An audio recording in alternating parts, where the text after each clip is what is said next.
those that would like to join us in the pledge of allegiance, we'll get started.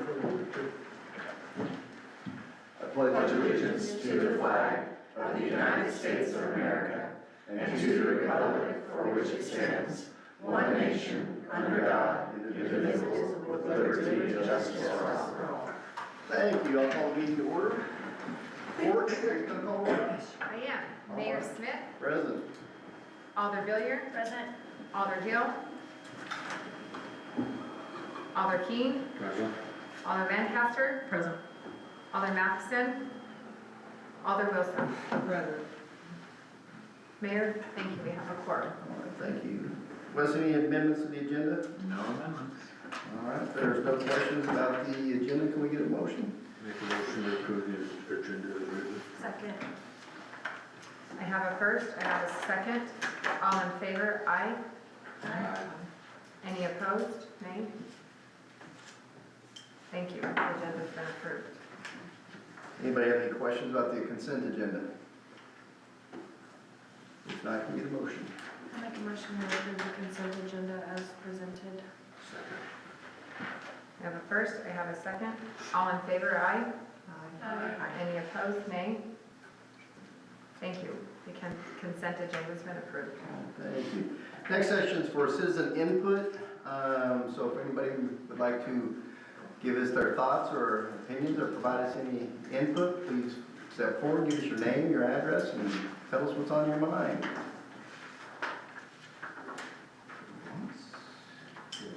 Seeing no one, I'll close that section. All right, the next item we have is the public hearing to annex parcel 0722400036. And I think Mike would like to address everybody before we, sorry, go ahead. Yeah, I'm gonna open the hearing. And then Mike's gonna address everybody before we open the hearing to everybody. Yeah, so this is in regards to a 36.18 acre parcel off Farm Road 76 that is looking to annex into the city. This has been in the works for a little while.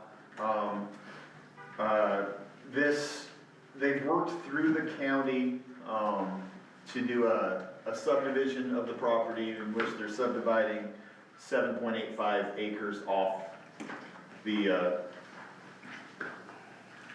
parcel that they're annexing in. The reason for the annexation is they need water, and according to our codes, we require a irrevocable decree of annexation. And since they are adjacent to our city limits, we just move right to annexation on it. So, if the 7.85 acre parcel develops, they will be extending a 10-inch water line across the 160, 2,200 feet to the end of the parcel. This is going to help with fire suppression and everything on that side where there is no fire hydrants, there is nothing on that side. They do need fire protection, and that's going to help the ISO rating of people already living there. Also, they've given up some easements to improve the road. They have a pretty sharp curve right there. So they've taken into consideration, added some property to the roadway easement to facilitate expanding that road and improving that curve. Anybody who's driven that curve know it's not the nicest in town. So, so what they did is, like I said, they divided it into 2 tracts. One tract is going to be 28.34 acres. That will stay. Do we have a map or anything, Wes? Yeah, there should be one in the packet. Sorry. Yeah, I thought there was, but I didn't know if we could put one up for everybody. There's no map, not in my packet anyway. We'll show it up here on the screen Okay, for everybody. thank you. Sure thing. We were on the same page. I didn't see it. The map may be in with the resolution or ordinance. It was at the very end of the packet. Okay. It's very. Yeah, it was the last couple pages of the packet. 9B. Now I'm seeing who got all the way through my long packet. None of us. There we go. So this is the 36.19 acre tract. It starts below John Christensen's property and heads south to Farm Road 76. The 160 is on the east side with Farm Road 76 on the west side. If you scroll down, it gives the full, like the next page, gives the full breakdown of all of it.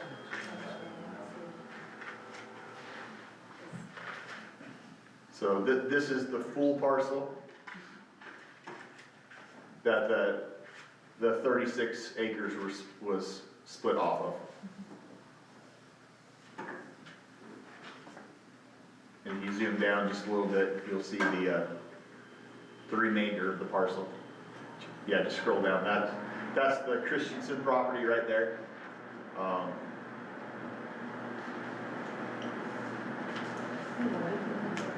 Yeah. I can't read all of the information in all The legal description. yeah, I everything couldn't like do all that, but I Yeah. sat there last night looking through this, trying to figure out what we were looking at here. Yeah, so the track sits along the corner of Farm Road 76 right there. As with any annexation, there will be no, there will be no approval tonight. We will need to wait 14 days as required by the state for any movement on this for a consideration period. We could do a first read or we could do a first and a second at your convenience, next meeting. But that is the reason why we're requiring annexation, because they're requiring utilities, and those are some of the benefits that will come from this property being annexed. Additional water service, improvements on the road, and possible ISO rating improving. Questions? Any concerns or anything from planning and zoning? This does not go before planning and zoning, because planning and zoning regulates zoning, and this is currently not in the city. This is just the annexation? Yeah, so our code states after a reasonable time, they can come back and rezone if they would like. It was my understanding that they're not looking to rezone anything but the 7.85. Everything else will stay agricultural and will stay status quo. It will just, all we're doing is moving the city limits from the 160 to the 76. That's all that's happening with this transaction.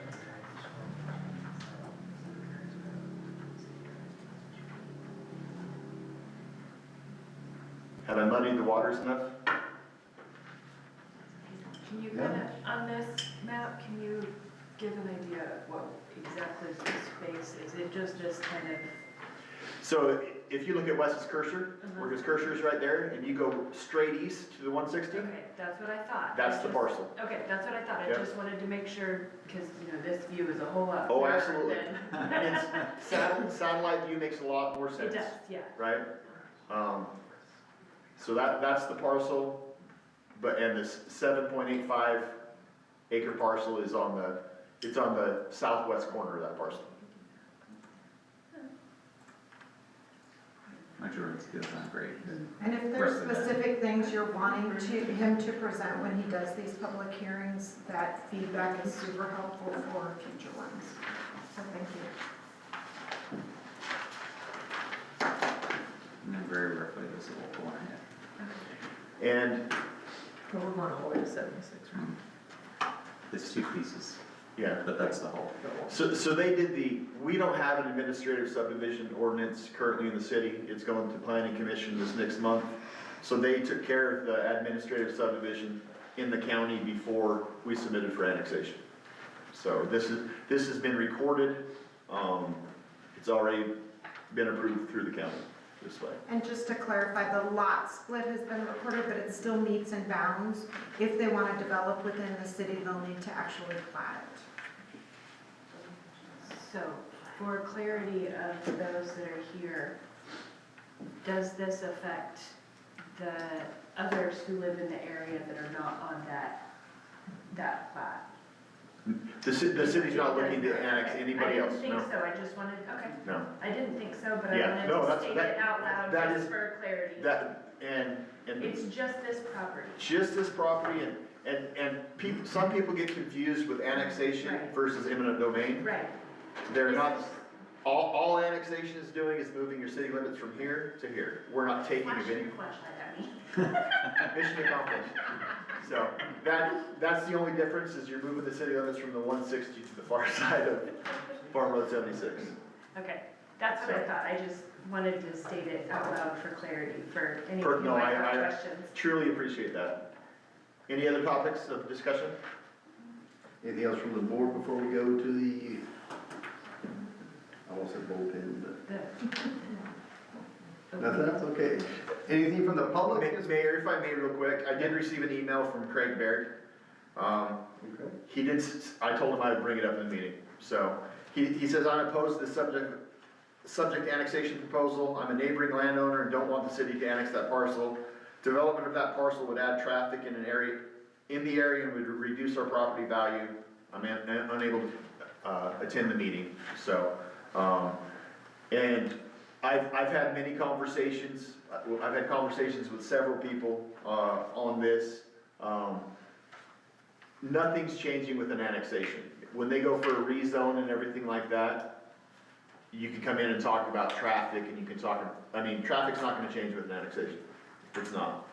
So, Basically just giving them the rights to do the water, right? yeah, it's giving them the rights for a connection according to our code.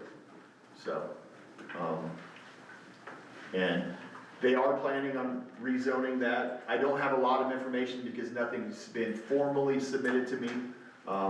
But public information shows that they will be putting a church on that parcel. So, and a church would have to be rezoned from agricultural to something else. So, yeah, there is plenty of time for comment periods on that. Is there anybody that would like to come forward and discuss this matter? Yes, ma'am. Good evening. Hi, everybody. My name's Trudy Smith, and I'm the resident that lives right on that corner where 76 turns that sharp curve. And I have seen cars go right straight down the ditch many, many times. I have heard the rumor about the church going in, and it's going to be right in my front yard. I'm concerned about the entrance and the exits. Again, traffic. I know we're not talking about that No, no. tonight, but, you know, I moved to that house so I'd be out in the country. And, you know, I've been hearing rumors for 30 years that there was going to be a Walmart that went in on that parcel, but so far that hasn't happened. But I do know that with the church, depending on how big, there will be trash, there will be traffic, there will be noise, depending on where the church is. And those are my concerns. I'm not a avid greener. I am a birder. I love my birds. I've got bluebirds. I used to have purple martins. And I know that with this church coming in there, the house sparrow and starling population will increase. For those of you who aren't birders, starlings and house sparrows are invasive. They destroy native cavity nesting birds. And with the garbage that will be there, that's where the house sparrows and the starlings like to cluster, is around the garbage. So that's my concern. Thank you for giving me the opportunity to speak. Thank you, Trudy. Thank you. In regards to all comments, so any comment we receive to the public, if and when a developer comes in, these comments are gonna be going towards the development. We'll say we've had public concern regarding garbage, lighting, traffic, whatever comes up in the meeting, and that's just another avenue for us to address concerns that are brought up, so. So, if it were not annexed, then if they wanted to build a church there, they would just go through the county to get a church there, correct? Absolutely. They could still use well water. Yeah, Or good. potentially. Yep. So the annexation does not It bring doesn't- in or take away the church. No, I mean, they talked about it both ways. There's been talk about it both ways. The simpler solution to get fire flows and everything like that is to hook to city water, because they know the capacity's there. The same reason they did not connect to sewer, they made it a lot large enough for a septic, because they know we don't have capacity on our sewer right now. So, but they did that also, if things don't work out, you know, it's already been approved for sewer, septic system, so, they could pivot if they needed to. Is there anybody else? Yes, ma'am, come forward.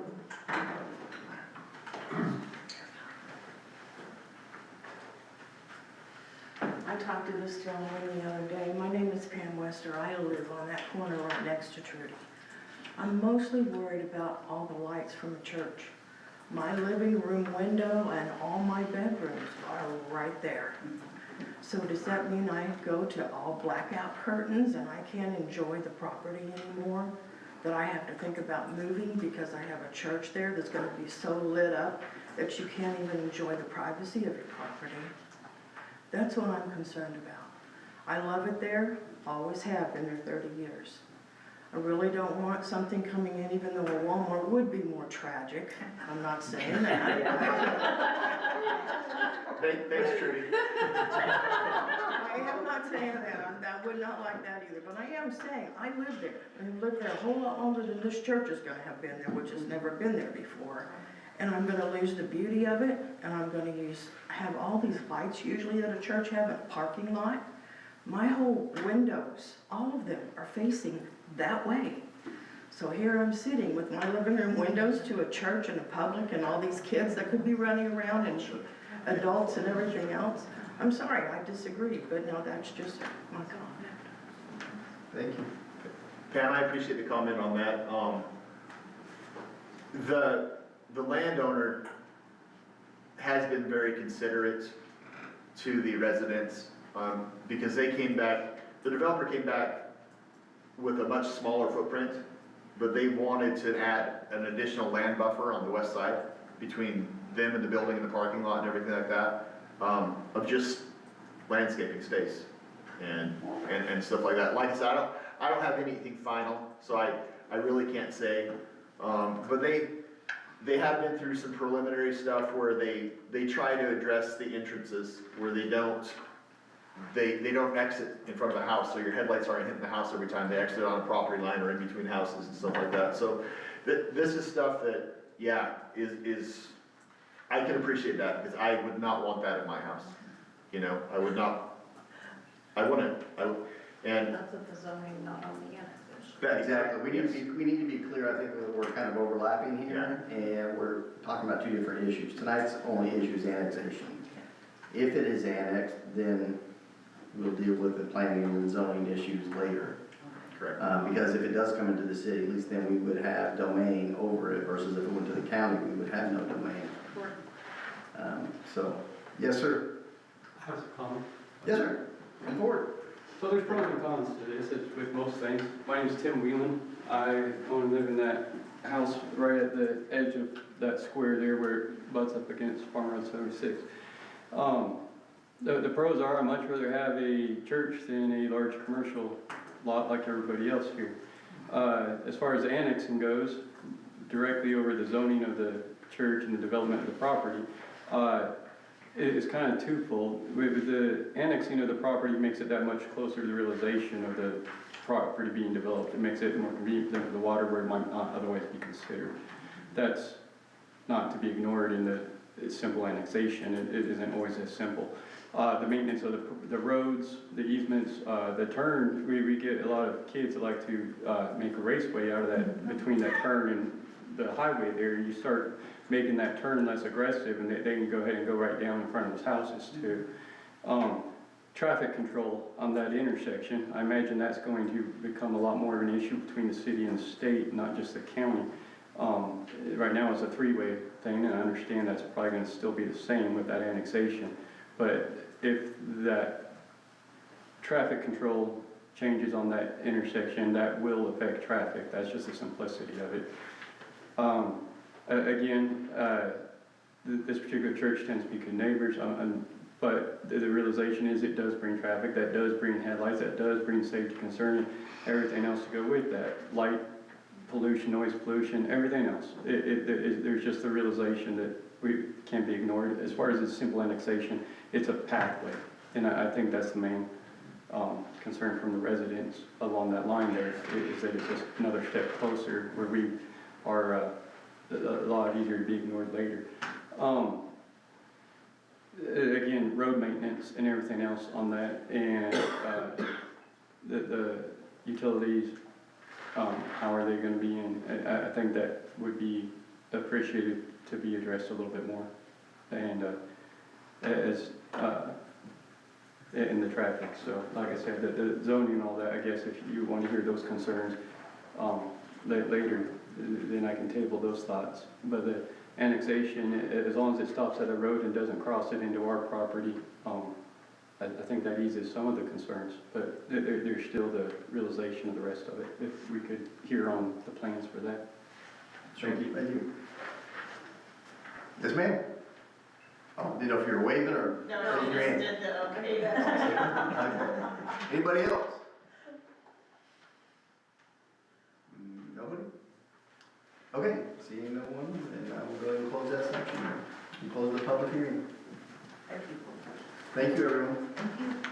Thank you for giving us the opportunity. Oh, absolutely. Thanks for coming, guys. Yeah, we just want to know what's going on. That's understandable.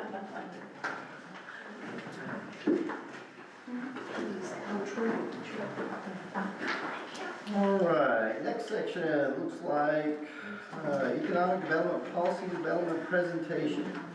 Yes.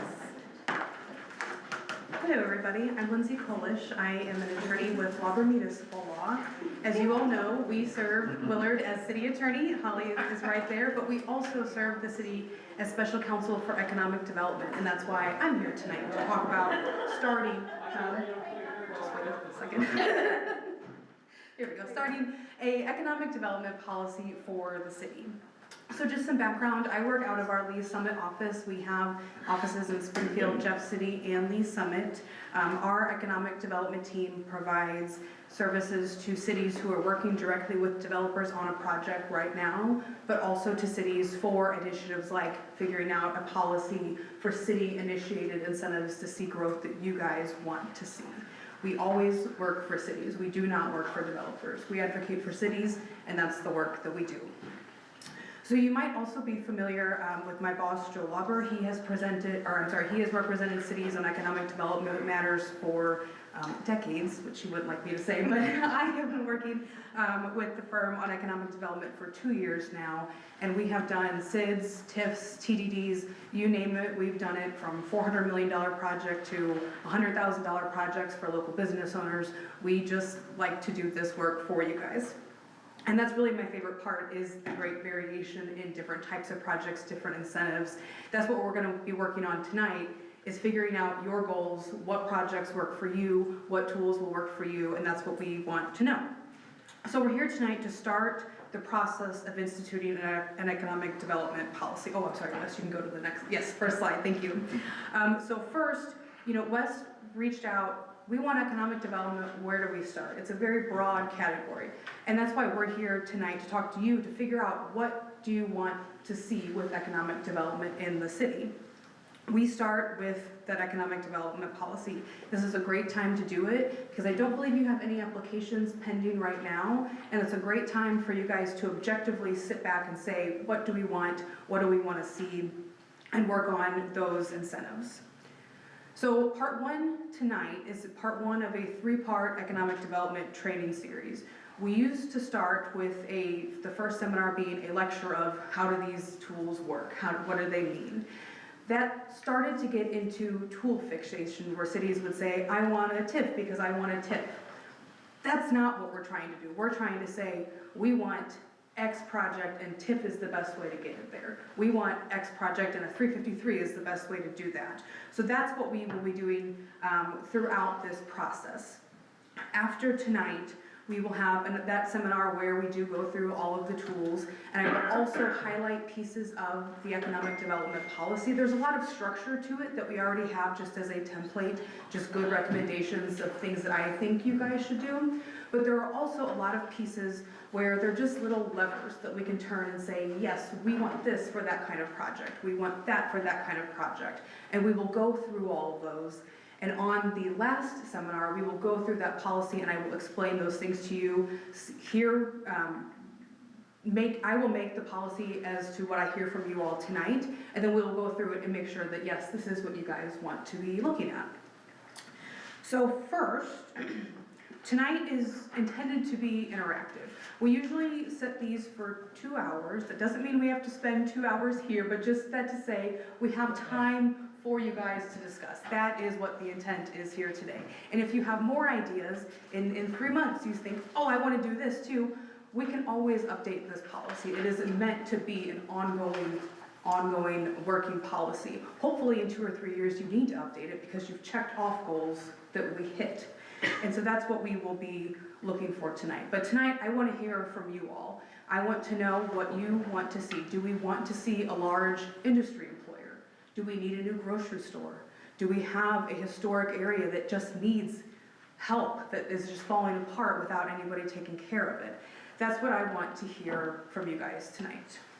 We can go to the next slide. So I want to start with who is familiar with economic development incentives generally? Holly? And so we've never done a SID, never done a TIP, anything like that. Perfect. That is great, because I really do today just want to hear about what your goals are. So I want to go over a few considerations that as we're talking about goals, things to think of, because I'm sure you're thinking, oh my gosh, there's a lot of economic development stuff that I don't know. That's okay. First, what we always consider is the effect of economic development incentives on other taxing jurisdictions. For almost all economic development projects, we're going to be affecting other taxing jurisdictions' taxes as well. That's just how they're structured. So you want to make sure that you're a good partner to your school, to your special districts like a fire protection district. Those are all going to be impacted by the incentives that you do. Most of the time, we don't need their approval of any sort, but we want to be good neighbors, good community members, and hopefully we can have a project that affects that taxing jurisdiction but also benefits them in some way so that it's a full community benefit. Another thing we want to keep in mind is being responsible stewards of public funds. You may think of economic development incentives and think, oh, I hear all these headlines about cities having to pay back bonds. We don't do that anymore. That did happen about 20 years ago. A lot of cities did back bonds, which means that their general sales tax went to pay off loans for the developer without a project being there. There were historic projects that failed that cities had to decide either to go bankrupt or to pay back the loan on those bonds. We don't do that anymore. Most projects these days are under a reimbursement method in which the developer only receives incentive money if the project actually performs. If they never build a project, they don't generate any revenue, so the city does not owe them anything. And that's how we do most projects these days. So if you're worried about bonds, that's okay, because we don't do those very often. I think I've gotten one request in the last 2 years, and it was a quick no, because cities just don't do that anymore. But that's also something that you guys can consider if it comes up, if you want to do that. We also provide protections for cities generally for all these projects. I said it was a reimbursement method in which the project is built, generates revenue, and then that revenue is given back to the developer. We track and make sure that they are building what they are supposed to be building, that they've paid their bills before we send them any funds. So there's all of these protections in place for the city to make sure that we are doing the right thing. And we also require the developer to submit their receipts so that we know what they are paying for and where they're paying for it. The other really important piece of this is the due diligence that we do on projects before we start working on them. One of the first things we do is engage a financial advisor. Typically for us, we work with Baker Tilly a lot. They are very familiar with the incentives, but there's lots of other people who do it as well. But they will review the project, the developer's history, kind of anything you need to know about a developer, we will find out for you so that you know who the developer is, what their history is. My goal with due diligence is for you to stand up at the dais and be talking about a project and be comfortable with that developer and with that project. But they do all sorts of important work to make sure that the developer is giving us a product that is reasonable. They will review their construction costs and say, yes, this is what this building does actually cost, because I don't know what those construction budgets are. Baker Tilly, I know, gets information from across the nation. So they have a lot of due diligence work that they will do that is aimed to help the city feel comfortable with this developer and with this project. The other important thing that I don't want to hit on too hard, but we don't expect a developer to put all of their funds into a project. So sometimes we'll get to big developments and cities will say, they have all this money, why do they need our money? It's because when we're looking at projects, we want to make sure that the developer gets a reasonable rate of return. It's not that we want them to spend all of their money, it's that we want them to get on a reasonable rate of return with the incentives. And we'll talk more about that in a little bit, but just to keep in mind, there might be a big project, that doesn't mean they're gonna put all of their money into it, and that does mean that the city can still put some incentives towards that project to get it done. So finally, the last thing I want to say before we open this up for conversation is I wanna know what projects you want, but I also wanna know what are your barriers to development? What do you hear from developers who say, man, I wanna come to Willard, but X? What is something that increases their cost just because they want to be here? I have one city where it's rock. It is just more expensive to build in that city because there is rock in the topography. Another city I have is right on the highway, but their exits are just above and below the actual city. And that is a real barrier to development for them because nobody just comes right off the highway. So those are things I want to know from you guys today. What kind of projects do you want? And what kind of barriers do we see in Willard that we can work on? And it's far ranging. You know, I know there's some concerns about sewer infrastructure. We're not just talking about we want a Walmart or something like that, but what are other issues as well? So, that being said, we can open up the discussion now for any input, and I don't think any economic development members are here, but anything you guys want to discuss, city staff members too, I have some guidelines to start the conversation, but if there's anything anybody wants to open up the conversation with. Something you just hit on, I see 7 seats approximately reserved for members of the Economic Development Task Force. Is this the newly created Economic Development Task Force? And when did they know this meeting was? We talked about it, I think, in our last meeting in December. And how many members are there? Ish? Nine, I guess, including us. Did they get an email out this week? Yes.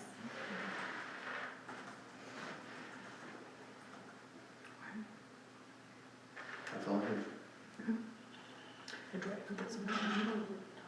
So one thing I do want to start with is, we have, in the economic development policies, we have short-term goals, midterm goals, and long-term goals. But I want to know from you guys, what is short-term? Is that a 1-year goal? Is that 1 to 5 years? 1 to 15 years? What are those time periods for you all?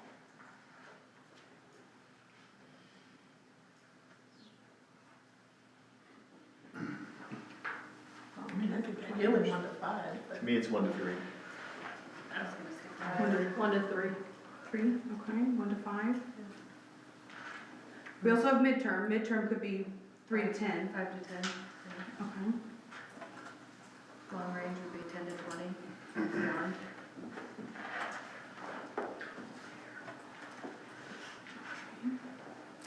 Okay then, is there anything that we want to start with as one of the main biggest problems, or I have a couple different categories that we can go down?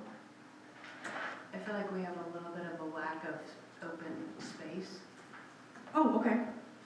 So So I then, know we have property that isn't being annexed, but when it comes to a lot of development, we don't have a lot of open land.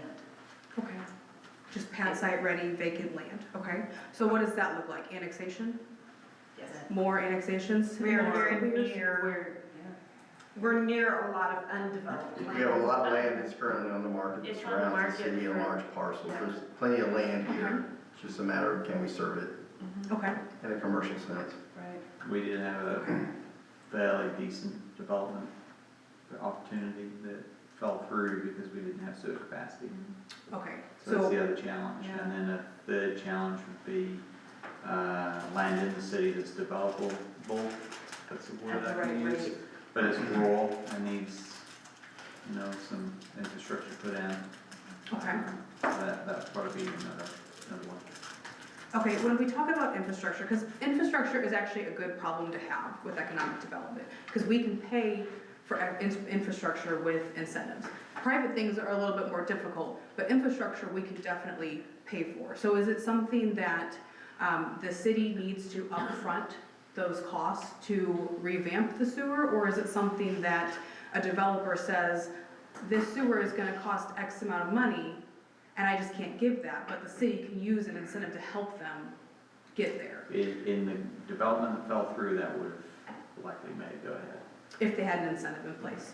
Okay, okay, I mean, but we have the regional capacity issues, and then we have the on-site stuff that's Yep. usually incentivized through incentives, you know? So we have some stuff on the city side that we need to take care of, that we could incentivize through a development agreement where the developer could help out, but generally it's a little bit more complicated. in what way? Well, now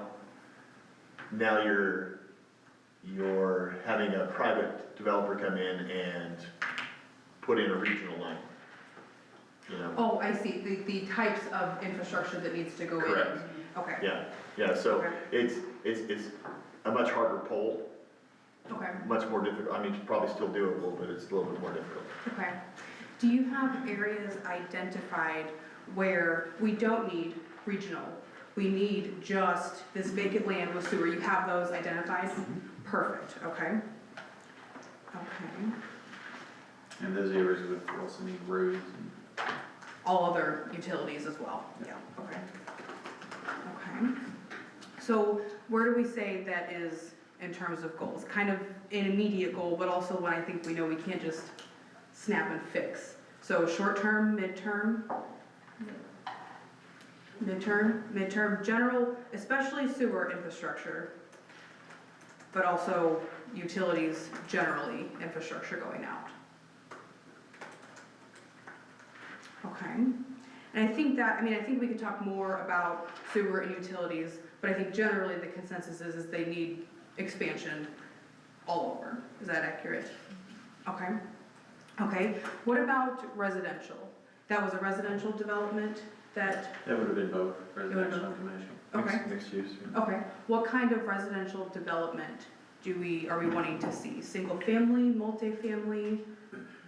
We did a survey in my early days, and I think there was generally a feel for all types.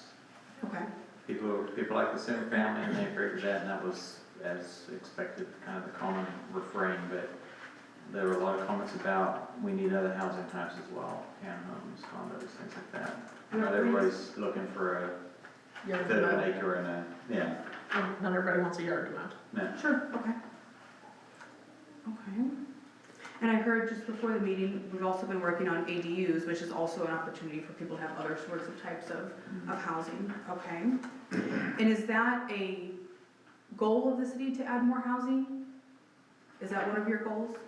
I think that's Yes. more of a long-range goal. Long? I don't know Okay. that that's really an immediate, right this second type goal. Okay, I think the reality is the housing's coming regardless. Right. okay, It doesn't necessarily need to be Right. incentivized, Right. except perhaps as part of a large development. okay, okay. Well, that's good to hear because there is not a lot of incentives available for single-family homes. So that is good to hear that it's one of those longer goals that hopefully will just come We have with a development. natural draw, I think, from our schools and from our safety. So Okay. I think, people just gravitate here and then beyond here. Okay. Okay. But the commercial is it's something I hear a lot as far as people want commercial, want shopping options, groceries, Okay. places to eat and all that good stuff. Okay. Is that the highest priority? Generally, we have residential, industrial, and commercial. Industrial is going to be your bigger employer, probably. They will probably help a little bit better on the infrastructure than some other developments will. But is commercial or industry the bigger draw? Commercial. Commercial. Taxes. Due to Okay. tax revenue, commercial. Okay, That's what we're in dire need of. And I think echoing from the task force before. You know, they pointed out we are a veteran community, so we just need something for people to do to keep them Okay. here sometimes. When they come home at night, not Most the people, jobs. yeah, most people go to Most people Springfield work in to, Springfield, but then once you get home, do you wanna go back into Springfield to do something? Grab dinner with your family, or do something to spend time with your family away from home? Do you wanna go back into Springfield, or do you wanna do something as a family in Willard? Okay, okay. And what kind of family things, after evening things do we want to see? well, I think restaurants seem to be Restaurants the have most been the main popular thing that we've response. talked about. We've talked about things like Andy's, you know, like the quick, not anything big and major, but when you go to, let's say a Friday night, you go to Big Whiskey's and then you go to Andy's. When you go to Republic, they're right there side by side. It's the same concept. It would be great if we had something along that line here in Willard, because I have a feeling the lack of travel to Republic would have both of them booming. Okay. an interesting data point as well is, one of our number one, Willard to Springfield trips for a restaurant is the Texas Roadhouse.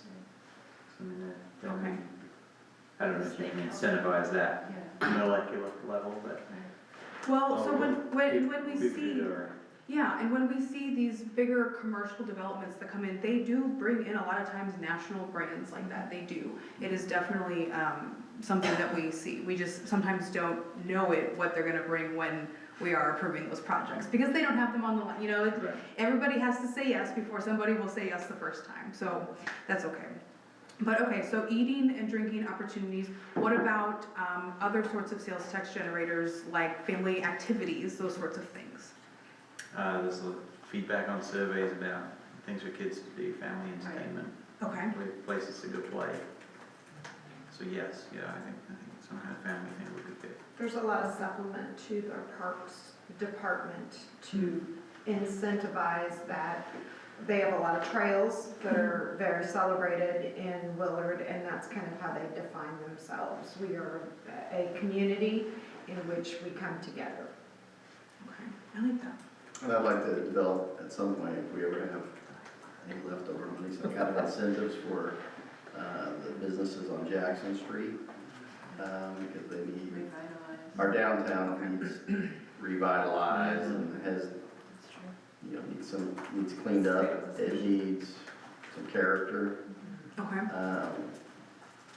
I'd love to see that happen. okay, and is that a short-term or midterm goal? Everything can be short term, because I'm not a big believer in long term. Okay, When it comes to business, everybody talks about your 5-year plan. I don't believe in it, because in 2 years, life and business changes. Sure. In your 5-year plan, you spend an hour going over it, and it's not even reality anymore, but that's just one man's opinion. I deal with everything in short term.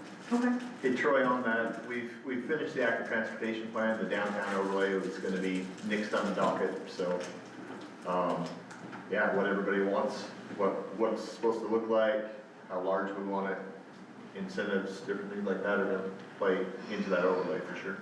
okay. And we have talked about Troy's Bike Park. Just like what, some development that is in Bentonville. Okay. That draws people, that this is a quaint community to come to. Don't spend the necessarily live weekend. here, but they come visit Well, to we can spend their visit. dollars.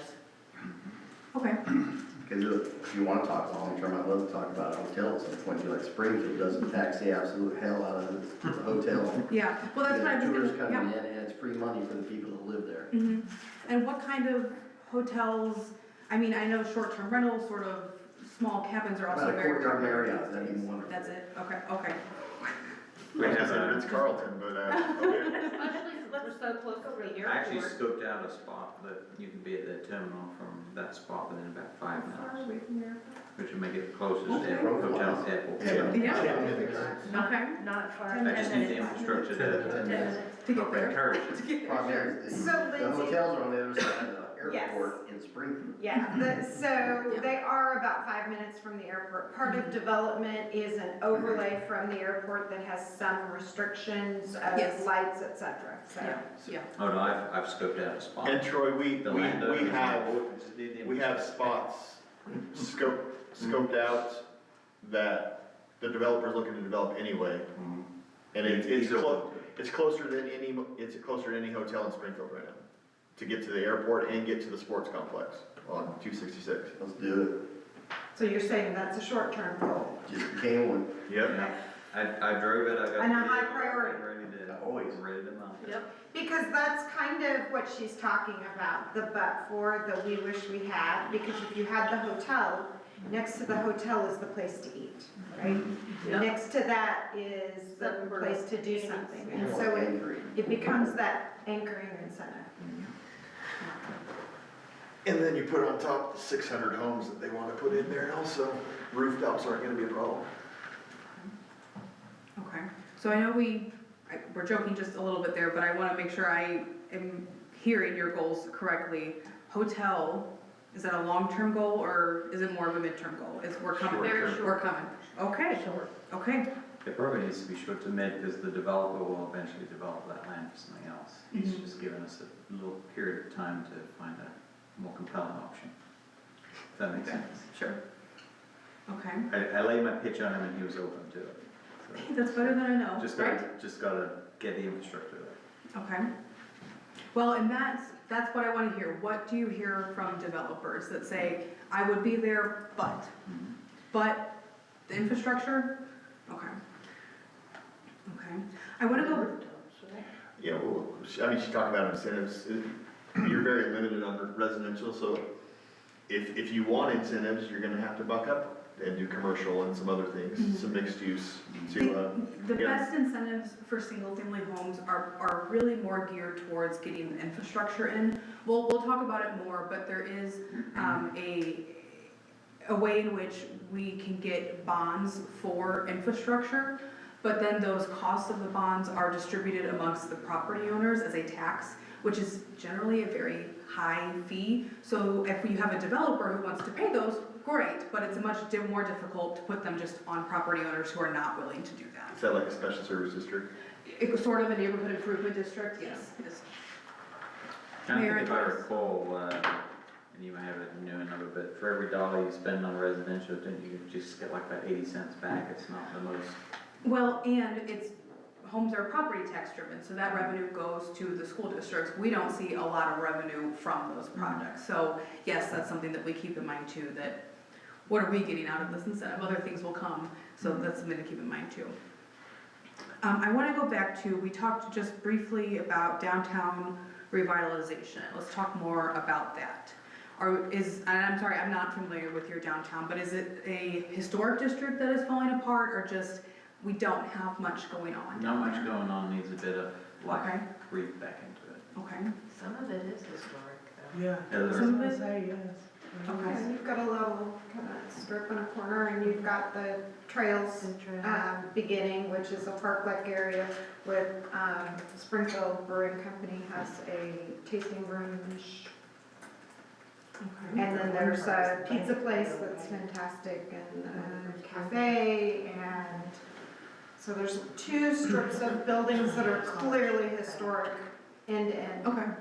And do you have property owners down there who are willing and interested in revitalization? They just don't have the funds to do The so? property owners I've spoken to, the ones that already have businesses that are open to it, but Okay. of course, it's the question of what can we get? Sure. And that, What we have to determine is what can we give them? sure. A lot of it is property tax abatement will be that. We work with a few different cities. We'll talk about 353s, but it is a program in which I really like it. We'll talk more about it, but most development projects that we receive come straight from developers. Developers say, I'm gonna put X, Y, and Z in, and we kind of say yes or no. But a 353, the city can really gear it towards what it wants to see. So if we want to see a downtown revitalization, we can set boundaries on an area and say, you property owners, if you want to fix up your property, you can apply and get tax abatement for fixing up that property. And that's a tool that I've used with a few cities now that has seen a lot of growth from it, and that might be something that we want to look for here too. That, because there's a lot of discussion of developers and big developers coming in. Sometimes we always want to help out our local business owners too, because they don't have that $14 million project, they just have their $1 million renovation they need to do. So there are definitely incentives that we can look at for that as well. Okay, let's see on my list here. So we talked about, in that same line, we talked about downtown revitalization. How do we feel about single-family home revitalization? Is there blight in the city that we want to clear? Is there anything like that where we just need some help keeping up properties? Probably a few in that back area, just kind of behind downtown, Okay, as you kind of navigate into the back streets. okay, Willard schools are highly viable, and so you Yeah. don't see some of the decline and aging out that you see in Yeah. the Springfield area. So I think it's probably less of a concern Okay. here. I hear less from this group about nuisances and dealing with nuisances Okay. because the market, the economy, the desire to live here and have your kids go to school here is highly valued. okay, I think that our nuisance issues and our areas that need betterment can be dealt with through code enforcement, okay, because most of the places that come to mind are rentals where I would have absolutely no interest, this is just me, this is one person on the board, I would have absolutely no interest in providing tax dollars or tax incentives for landlords to beautify their properties when they are obviously not taking care of those properties. That's just my opinion. I wouldn't want to give tax dollars for that. okay, good to know.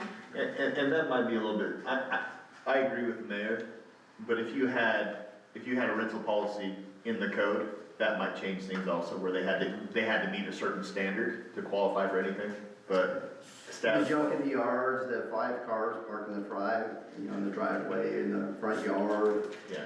and You're not talking about dilapidated structures as much as you are Some the of day them. in and day out, but those can be Ordinance addressed through code enforcement. exactly. It's not a citywide, we need help for a bunch of single families.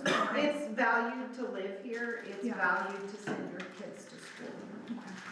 Okay.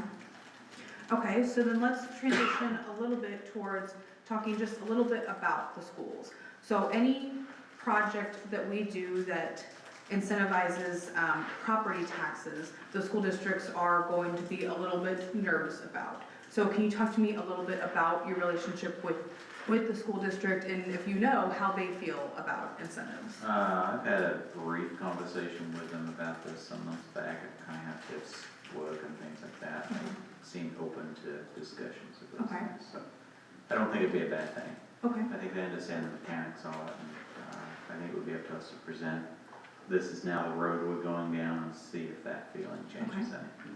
But we have a pretty good relationship with them.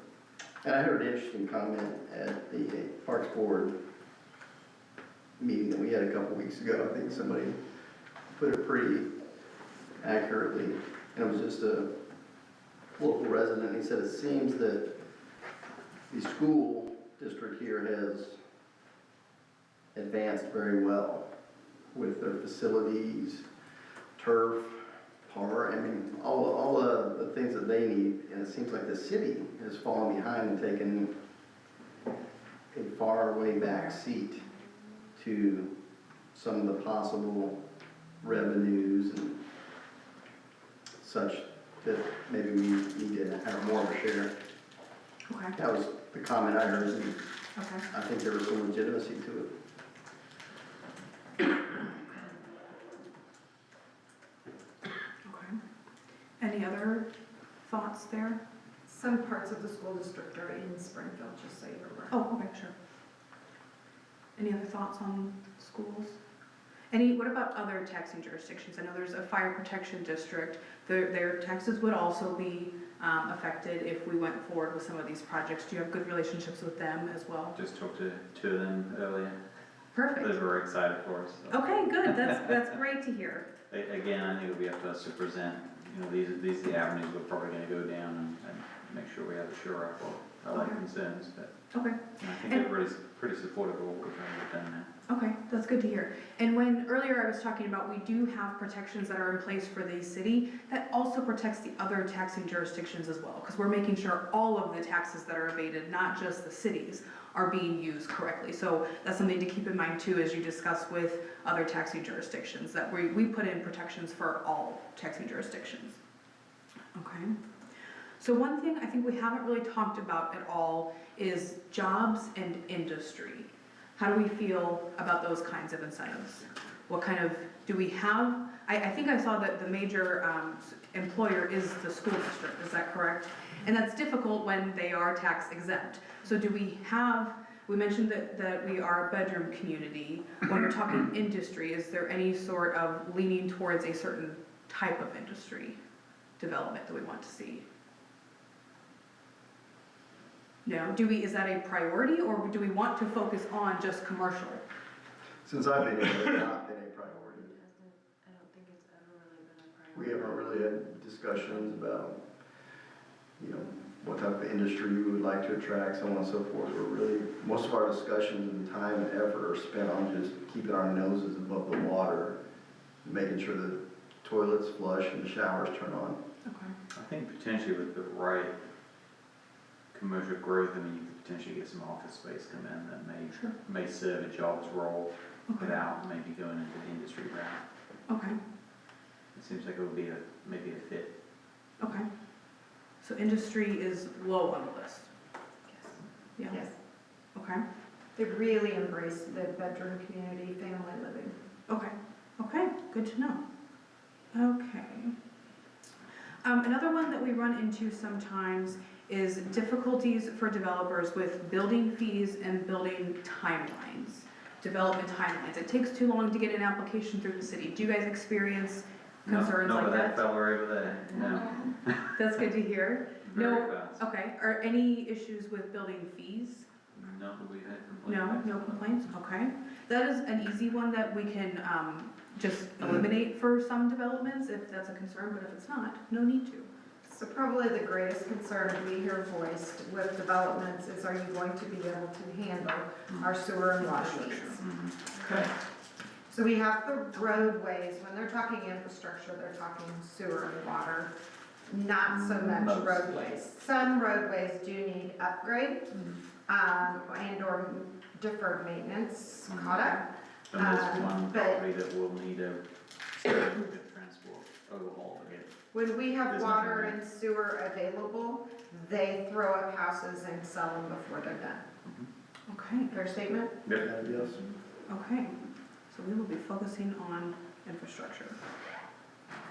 So I think the last 2 or 3 developments here have been, the single-family structures fill up and the lots are sold the minute they go on the market. Okay. Sometimes they're sold before the house even breaks ground. That is very accurate. Since you have experience doing this, would it be beneficial to have verbiage or try to get the Chamber of Commerce involved? Yes. Because so much of this, I mean, I have a lot of these conversations with people about things that we're sitting and talking about now, and I say, what's the chamber talking about? I mean, aren't they involved? And I really don't get a lot of feedback, so we should, Should they be involved? I mean, Yes. if we're gonna develop a plan, it seems that it'd be prudent to have something in there about their involvement and participation.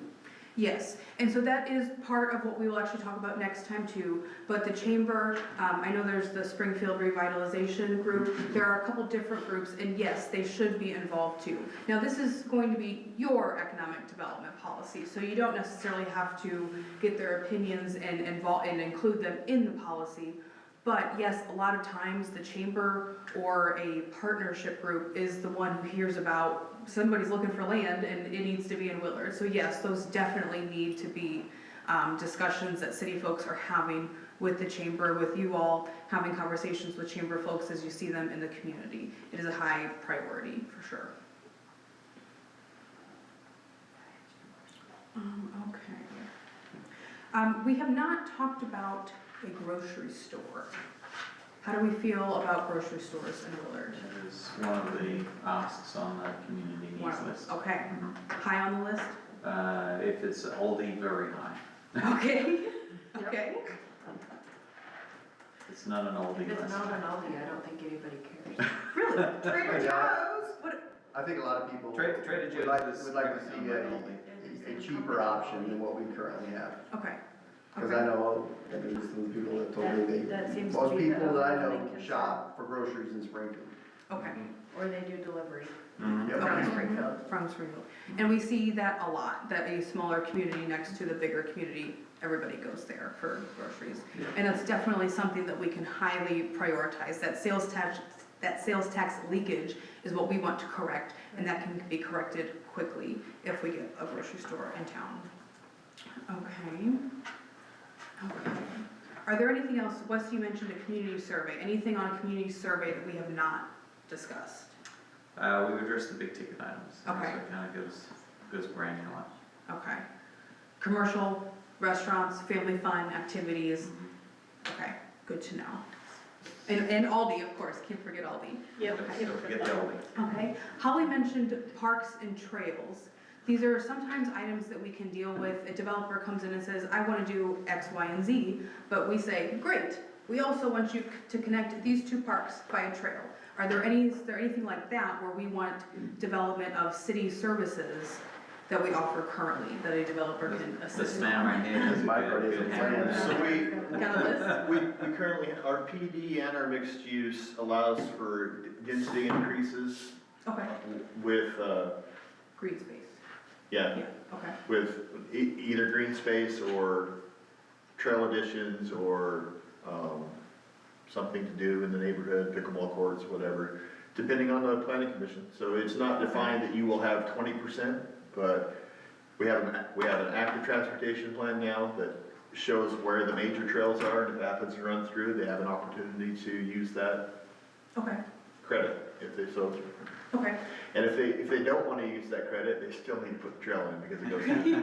Sure. So, And is that something that the board wants to prioritize with incentive applications? That yes, maybe under the code you have an option, but under incentives, we are going to make that a even bigger priority.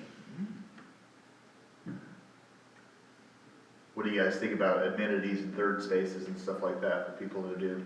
Family fun that is also free. Correct. Mhm. Pocket parks and all that kind of The benefit about having a developer come in and put it in is the city doesn't generally maintain that, the developer does. For how long? There we go. It's usually part of the HOA, so, stuff. If they put it in a different place, that would be a different equation. yeah. I Sometimes would- they put in a time term, and then it reverts over to the city, and then the city's responsible. Well, I know how it's written in the mixed use, is if they put it in according to our park standards with certain sizes, and they follow our standards, the city will maintain it, but if they don't, they would maintain that indefinitely. We don't want to take on any more park space that we maintain. Currently, no. No, Not right now. no, okay. We're already squeezing a budget on park maintenance. Yeah, there's a lot of maintenance of the current trails and areas that they dedicate a large amount, so they're already incentivizing that by paying the bill. So I think that's there. They just want other things to bring people to the city. Okay. Okay. I would rather To have stay 2 or with- 3 nice parks that we maintain versus having a bunch of small pocket parks that no one uses, that someone's just got a mobile lawn, there's 3 picnic tables over there, maybe a swing set that no one uses. I would rather Okay. keep the ones that we already have and shoot more money into them. Is there any willingness to convey some of those parks to a developer to develop differently? Our parks? Any city property that you currently own, is there any No. willingness to They get told me rid about of? divestiture, not on. No? We- They did, yes. We have in the mixed use ordinance, they do have a provision that We do have it set up Yeah, where so we if can they- add to our parks. if they wanted to come in and say, I don't have room in my subdivision, but I'll add a pavilion and a They barbecue can out give to to the us, park, which is great. we have that already, Okay. that option. So- But is there any willingness to give up some of those Yes, parks? they talked about that in our joint meeting, maybe Okay. divesting from some of the land. Okay. Yeah. Okay. Because that is sometimes a developer may say, I want this parcel, and we say, great, we also want you to take this one, develop it, thank you. And that's something that we can work on. That's what I want you guys to be thinking on, is what are things that the city currently has that we can utilize for a development? Because when we go through these projects, we can ask things too. The developer's asking us for millions of dollars, we can ask them things too. And that's where I want you guys to have a voice and be able to voice those goals and those priorities. Is there anything that we haven't talked about tonight that we should talk about? Any other goals? I like knowing that you guys like Aldi. Are there any other commercial activities that you want this one instead of XYZ? Do we want a, Topgolf kind of thing? Do we want a sports complex? Those are very popular these days that bring in all sorts of different people from all over the year. Is that something we're interested in? That's more sports tourism than it is family fun, that's not everybody's It would fun line day. up potentially with the trail for the right sports industry. I mean, we have the Frisco Trail coming through, Okay. people cycle through all the time. Okay, We have a plot of land that's actually right off the Frisco Trail. okay. I think after that hotel is built, then they'll be fine with annexing in areas for larger commercialism, but I think that's a more distant I desire. mean, right by the airport, there is a huge sports complex already that's basically in our backyard. Well, is there still the one there at Dudley, that baseball, whatever? So I mean, we do have right outside of All around us. our back door, Okay. basically, we have some sports things, but like I said, I know we've talked about bike parks before, and that's a different industry that's not necessarily highlighted, and we are right on the trail, and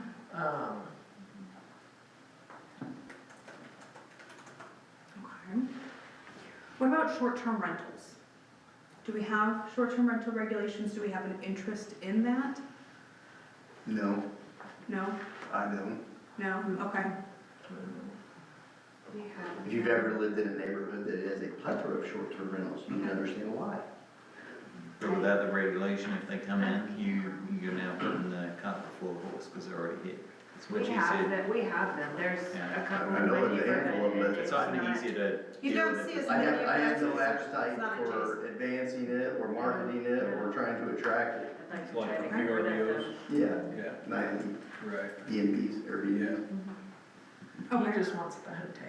Well, and so that's what I was going to ask. We talked about a hotel. We want a hotel, not like little cabins on a plot of land. We want a hotel. Yes.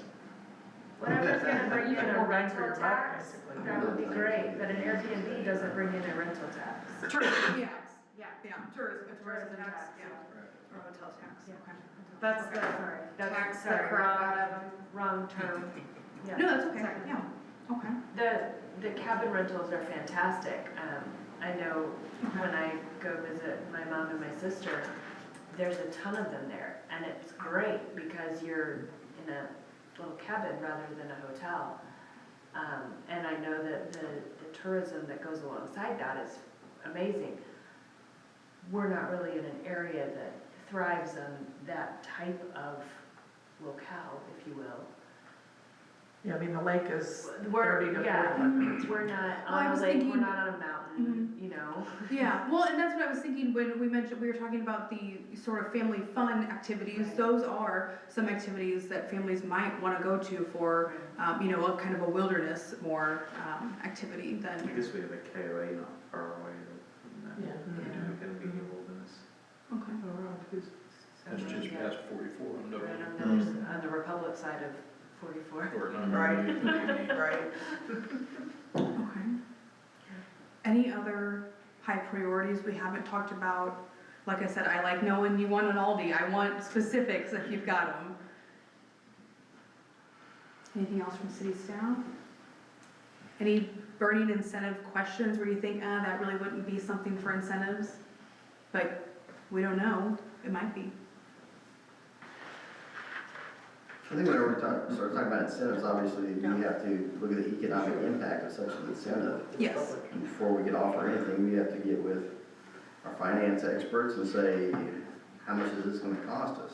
Yes, And that is part of that due diligence too, that your financial advisor will do. A lot of the incentives require a but-for analysis to show you exactly what is the effect of this project if it happens, what is the effect if it doesn't happen. And then a lot of times with those also, we can, sometimes Baker Tilly will create a calculator for us where we can literally move the dial and understand what kind of level of incentive gets us what. So that will be more on a project by project basis, but definitely something that we will spend a lot of time looking at, for sure. So how do we go about if we cannot tell a developer what incentives we're going to offer them? How do we get them to go down the road of developing here? So the economic development policy is intended to be given to developers. For a developer to know, these are what the city's goals and priorities are, and this is what incentives are available. Usually when we get... Also, you said what incentives are available, and I'm assuming when you say that, you mean a dollar amount. No, we mean what statutes are available. We will not say, we will offer $10 million for this development. We'll say, we will consider a TIF for commercial development. You bring project proposal to us. And that's how we get a lot of project proposals, is primarily the developer will reach out to us and say, hey, I have a great project, I want this amount of money for it.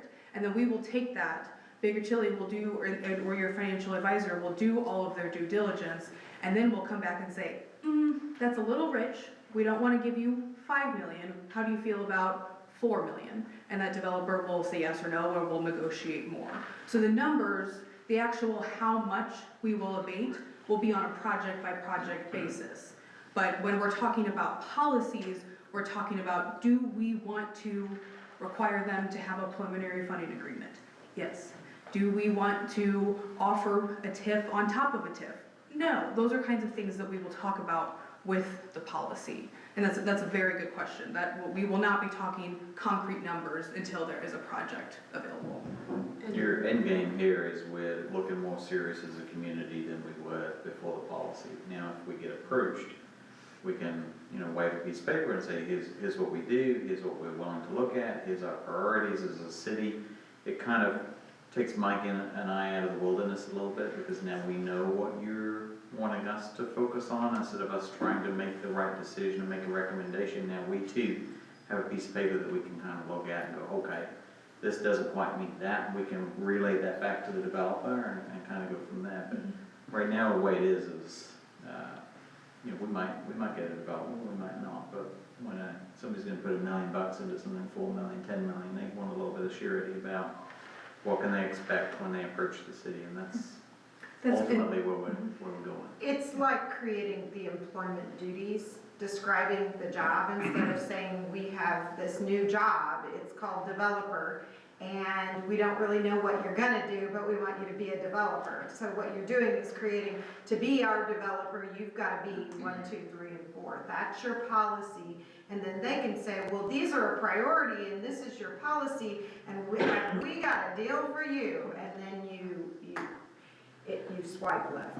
And it's typically not money, it's not like we're having to do money up front. Yeah, we're not fronting the money, but it'll If be it's a a tax cost to us. abatement or. Correct. It'll be less It would- revenue, we're bringing in Yes, and it would primarily be short term. if the development generates additional revenue over what is currently being generated, that some of that additional revenue will go to the developer. Some of it will still go to other taxing jurisdictions, but it is very much performance-based. Developer has to build a project, they have to generate revenue, and then some of that will go back to the developer.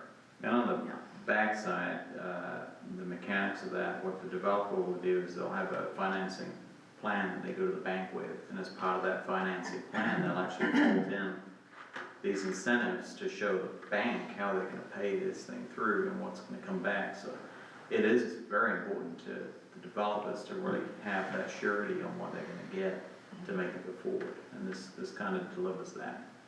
And it does, Wes mentioned this too, it also helps city staff and I understand what projects you do and don't want. Now I know that you guys are not interested in an industry project. So I know if Wes says, hey, we got a call from X industry, that's not really what we're looking for. And that's really helpful too. The other helpful piece about the incentive policy is that you would not believe the amount of times a developer pushes back on something And then we say, hey, it's in the policy, and they're like, okay, because they know it's a priority for you. Above all, they want their project to be approved. They won't get financing without their project, they won't get their project without their financing. So they all have to meet together, and that depends on them being able to rely on you. And now, I don't say, that's not to say you can't change your mind about a project or say, no, this is not a project I like, but it does give them, the developers, that assurance that yes, they're serious, they know what they're doing, and they have goals that we wanna meet as well. And this is not ever a plan, you guys are not financially situated where you're gonna say, we're gonna never make you tax, you come build here, make tons of money. That's not the type of economic incentive that you're looking for. You're looking for somebody who cuts that difference that they need to make the money work. And that can be the tip that gets them here. And then you get the next and the next and the next. And that's what we're talking about when we talk about barriers to development. There's something that costs the developer $2 million more because they want to be in Willard. What is that? And we can help pay for that gap in financing. Their bank is only willing to give them X, Y, and Z. They need that little bit more, we can help them get there. That's the real goal here. We're not paying for a full development. I promise you, I will never recommend a project where the city pays for 100% of the cost. That is crazy. We are typically about 20 to 35%. It varies greatly with cities and different priorities and different projects, but you will never, I hope you never pay for an entire project 100%. That would be quite a deal. Yeah, that's for sports teams, I guess. How do you feel about senior communities? Oh, that's a very good point. How do we feel about senior communities? How do they feel about Willard? What do they need? Just because Jeremy's looking for a place. Oh, there it goes. There it goes. I'm ready. Don't we have The 55 generations? We have generations, don't we? Yeah. And then we Yeah, have the sure. senior You wanna be put in the home? duplexes. We'll put you in the home.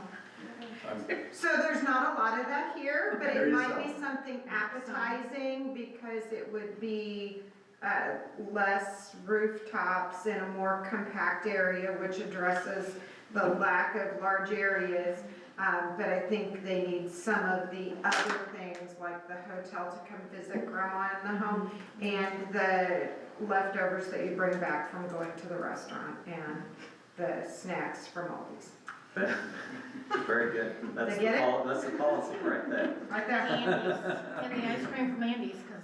Oh, I forgot, See yeah, him? Look well, at Mayor. who, I He's like, mean, yes. you cannot have a senior home and not have ice cream. No, it has to be next door. Yeah. And the survey has cited, and the survey says, Andy's was. Andy's, Okay. okay. Employed one of the seven brew or something.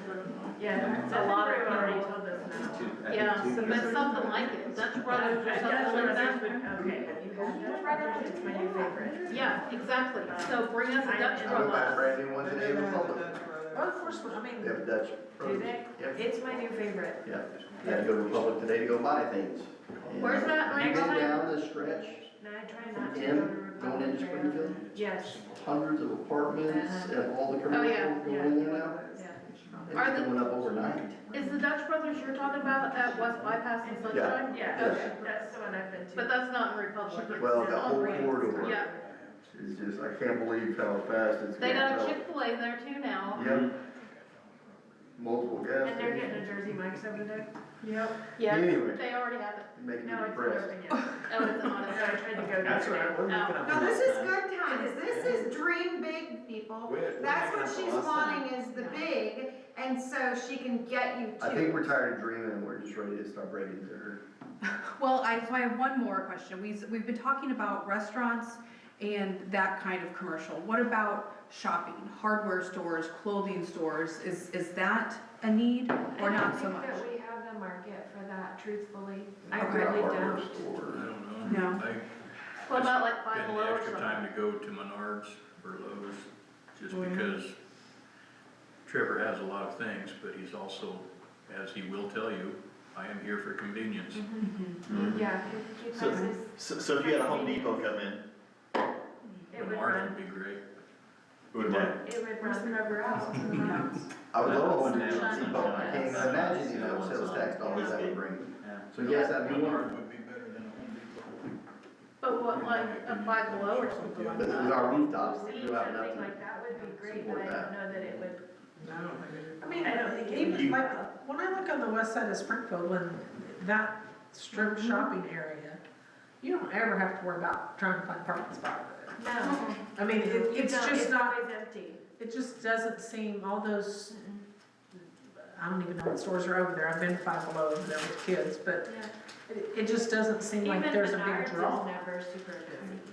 The belief is that when Target opens, everybody will get more acclimated to that area, but there is not much on the west side of Springfield, there's not much on the northwest side of Springfield, and so there's not a lot of competition, so if they had a big name box store, you guys wouldn't be opposed to that, that would be a good thing. But I don't think that's a high priority Okay. as much as something for the family. Okay. It's not really a build it your own kind of, it's move into the house kind of town. That's great. Wouldn't you say? Yeah. Okay. Okay. Any other items you'd like to discuss? Any other questions? We will go over next time all of the incentives, so it will be in detail of how the incentives work. But if there are questions about, like Mayor asked about project dollars, if there's something like that, then I can address tonight that would help understand the incentives better. We need a Mexican restaurant. I'm dying without a Mexican restaurant right now. I'm just saying, That is not due to a lack of development, that's due to. Yeah. Something. That's due to other things. I'll talk about that. but someone. But they also, Take if it they over. have thoughts or questions that come up, they can address them to Wes. And Yes. he'll let you know so you can address them before the next meeting. Yes, and yes, we will go over the incentives policy, which will show high priorities and areas that we want to focus on, so we can have this discussion a little bit again then. And like I said, it should always be changing. Hopefully in a few years, we can cross some things off the list and add new ones. That's what the real ultimate goal is. Okay, well, it was nice to meet you all, and I will see you, we haven't set a date for the training, the next training, but we will, and then I will see you again. Thank you. Thank you. Thank you, guys. Next one. All right, next, we have the project manager report. Steve? Okay, the 94 lift station upgrade and force main replacement. One on the financing part, Piper Sander is in the process of drafting proposals for combined financing through lease purchase agreement, or known as certificates of participation. They'll be looking at several options from COPs for the Woodward's portion of the 94 upgrade and the Meadows, and then possibly refinancing on some sewer COPs of the past, the 2014 and 2018 issues. So we'll see what they put together and bring a recommendation to the board. On construction of the 94 lift station, the Fourth Main, got a pre-construction meeting scheduled for Wednesday, and the contractor will be given clearance to proceed with work immediately. Also, we received an abatement order of consent with the Missouri Department of Natural Resources. I'm in the process of drafting a revised abatement order for submission to DNR, and I've presented that to Wes and Trevor to look at to make sure that they're in agreement with it.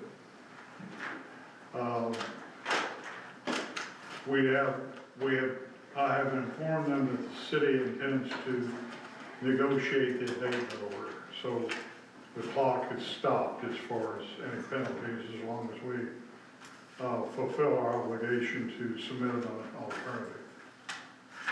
On the Meadows connection to the city of Springfield, you got an ordinance on the agenda here in a little while, authorizing the mayor to sign the agreement with J.D. Wallace Contracting LLC and the notice to proceed. And we've got a pre-construction meeting on the Meadows project scheduled for January 20 at 2 o'clock, with work slated to proceed on February 2nd. Good. So it's quite possible on 94, we could see dirt getting insured by the end of January, first part of February, and then the I'd say meadows yes. mid-February? Yeah. Good. Now, you'll probably see it, now it's up to the contractor, but you'll probably see it starting at Springfield, working this way. That's kind of the way you put stuff together. But they may have alternative plans, and that's between them and the inspectors from Outer Martin to make sure they meet all the plans and specifications. Great, good deal. And then the meadows on the 2nd, that should kick right off on the 2nd. And that's a little simpler project, a lot shorter, and it'll proceed fairly rapidly and smoothly once Wallace gets engaged there. So once, this is for you and Mike, so once we're hooked up, Pardon? so once we're connected, let's just say, for example, the meadows.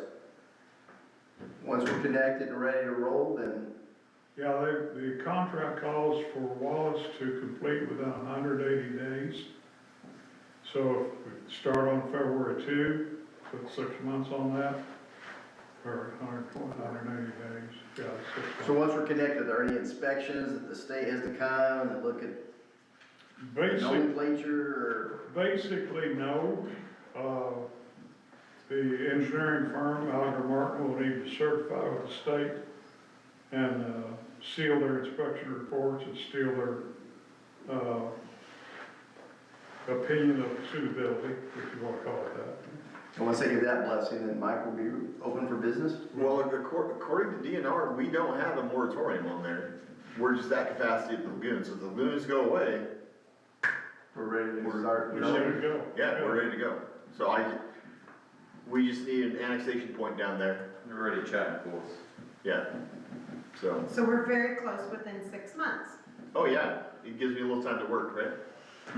which is why the economic incentives is important to have in place ahead of time. And there's currently a phase 1 going down there of 39 homes. That it's currently in the county, which we're very hopeful that will be in the city here in the next couple months, so. Good, all right. The Meadows is your growth opportunity. The 94 lift station upgrade is your long-term viability opportunity. And the ability to develop to the north. And Yeah. the B Not pushing Yeah, that's business a bit for the next 20 years. the B lift station opens everything downtown and north. But the 94 and the force main gets you the capacity for the future 20 years. Yep. That's the bottleneck first. Then what you want to do with the V basin or regional or D, then you work that out and prioritize. Great. All right, anything else? That's it. All right, thank you, sir. Anybody have any questions for Steve other than January? All right, resolutions, is this you, Courtney? Yes. All right, so 8 alpha, 8A.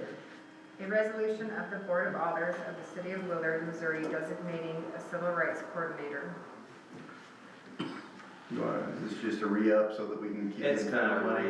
essentially it was aligned to Donna Slate, who's retiring on January 31. I So know we had to have that so we can get grants. and- keeping price structure, we're just moving it over to the. And current of club. course, because civil rights are important and we need a coordinator to ensure that we are protecting those. Coordinator is responsible for making sure we apply with civil rights laws. And also, as part of our agreement with the EPA on the funding for the 94 project, I knew it was Running part out of of our. federal funds. we have anytime the federal funds are used, you have to have a civil rights program in place.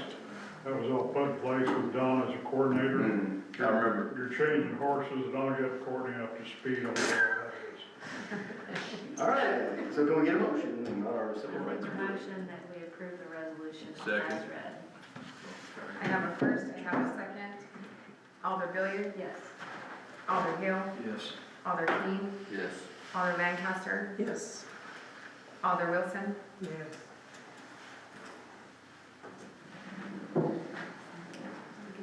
Thank you. Resolution passes. All right, resolution, or 8B. A resolution of the Board of Alders of the City of Willard, Missouri, to appoint a new chief financial officer. This was nice and simple too, so we'd, of course, hired Gina to be our succession plan.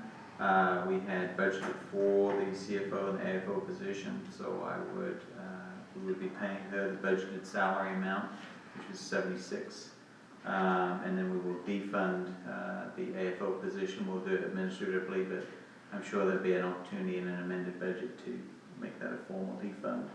So with your approval, we'll move her into the CFO position effective immediately. Make a motion to approve the resolution as read. Second. I have a first, I have a second. Alder Villier? Yes. Alder Hill? Yes. Alder Keen? Yes. Alder Lancaster? Yes. Alder Wilson? Yes. Thank you, the resolution is passed. All right. Now, can you read the oath? May I? Oh, absolutely. I don't know, I should oathized. Both eyes. We'll make them there. This is very formal. Very both eyes. Both eyes. You make Mike take it. Both eyes. I was leaving it already distracted. I, Gina Mann, I, Gina Mount, do hereby swear and affirm that I will support the Constitution of the United States I do hereby swear and affirm that I will support the Constitution of the United States and of the state of Missouri, and of the state of Missouri, the provisions of all laws of the state the provisions of all laws of the state affecting cities of this class affecting cities of this class and the ordinances of the city, and the ordinances of the city, and faithfully demean myself while in office. and faithfully demean myself while in office. I will execute the duties of Chief Financial Officer I will execute the duties of Chief Financial Officer to the best of my ability. So to the help me best of God. my ability, so help me God. We know that. Thank you. Well, Hold on one second, come back over here with your hand up. look official. Alder, you doing a newsletter? Thank you, yeah, that's what I do. I'm your social media coordinator, I'm in charge for it. Thank you. I'll send it to you. That was first. Also the cheerleader. Thank you. All right, section 9 alpha. Okay, an ordinance of the Board of Alders of the City of Willard, Missouri, authorizing the mayor to enter into an agreement with J.D. Wallace Contracting LLC for the Meadows Regionalization Trunk Sewer, first and second read possible.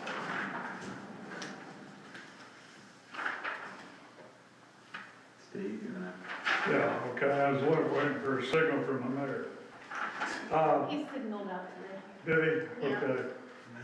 In your packet, page 28 and 29 is the enacted ordinance. In the packet, page 30 is a notice of award, which has previously been approved by resolution and returned by the contractor. Page 31 and 32 is the agreement that the ordinance authorizes the mayor to execute. And the page 33 is the notice to proceed that the ordinance authorizes the mayor to execute.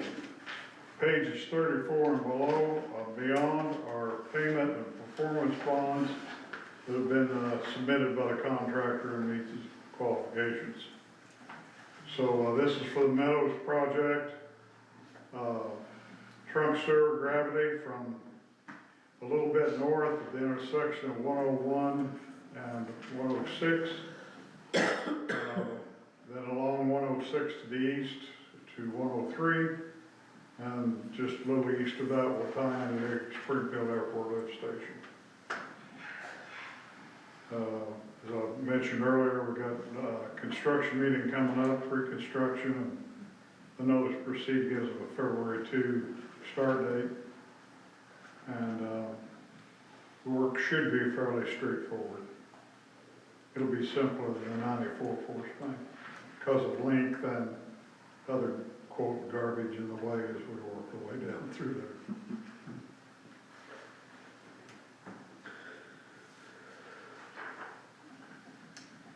You need a motion? You want to make a motion? I'll make a motion that we give the mayor That we, yeah, we accept the ordinance, there you go. Approved. Approve the ordinance. I have a first, I have a second. Alder Billiard, Yes. Alder Hill, Yes. Alder King, Alder Lancaster, Yes. Alder Wilson. Yes. Thank you. Make a motion for a second read. Second. So then I.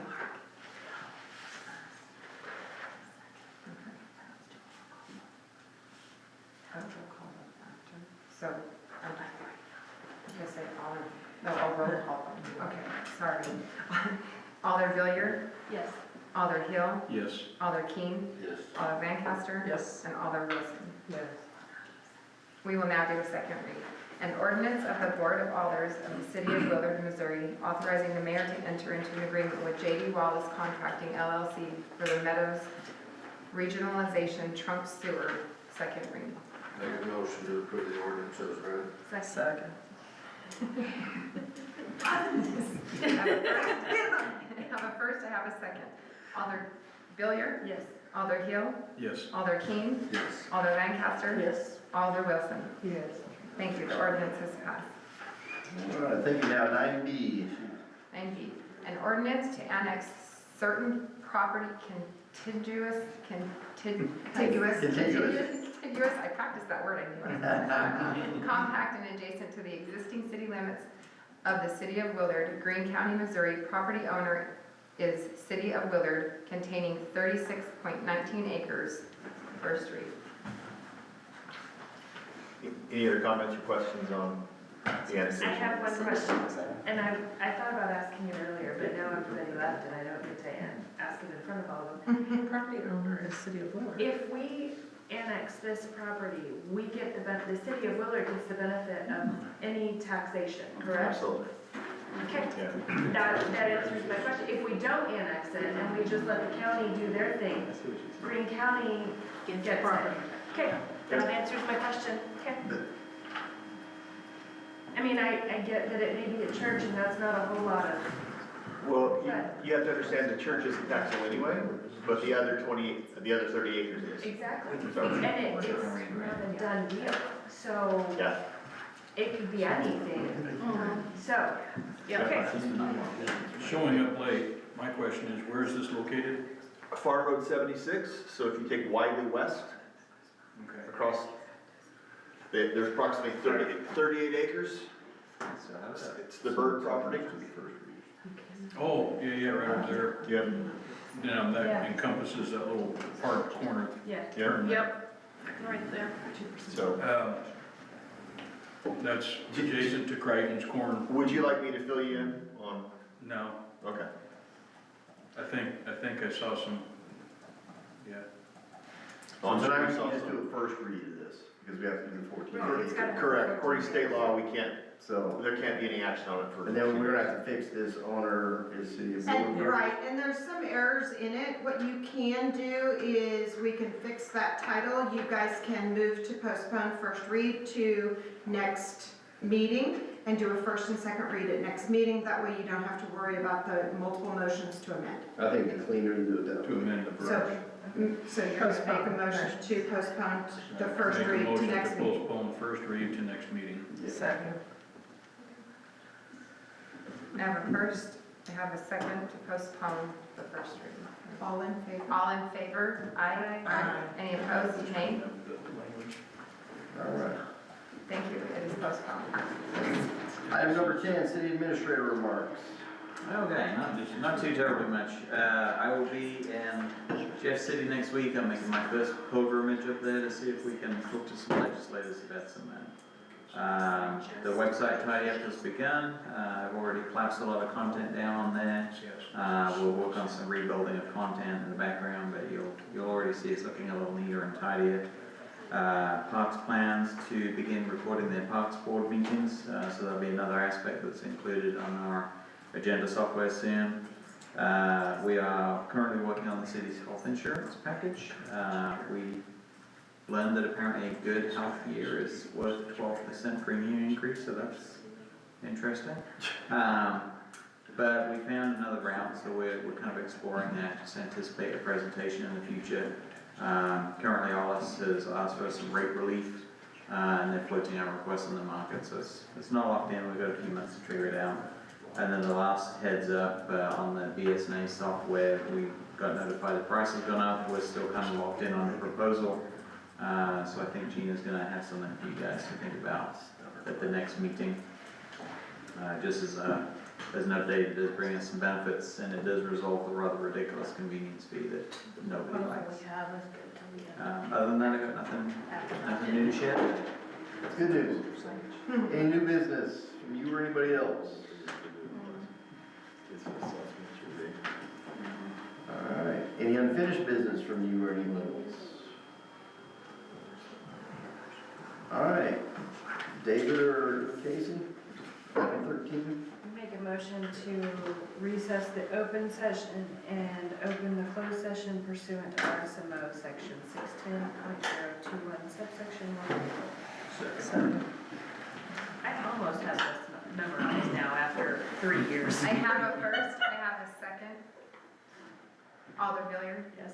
Alder Hill? Yes. Alder King? Yes. Alder Lancaster? Yes. Alder Wilson? Yeah. It has been approved to recess open session. Move to adjourn the meeting. Second. Aye. You can do an aye. That's what I have a first, I have a second. All in favor, aye? Aye. I'm opening it to the public. Any opposed? Nay? No. It's open, they can knock. They come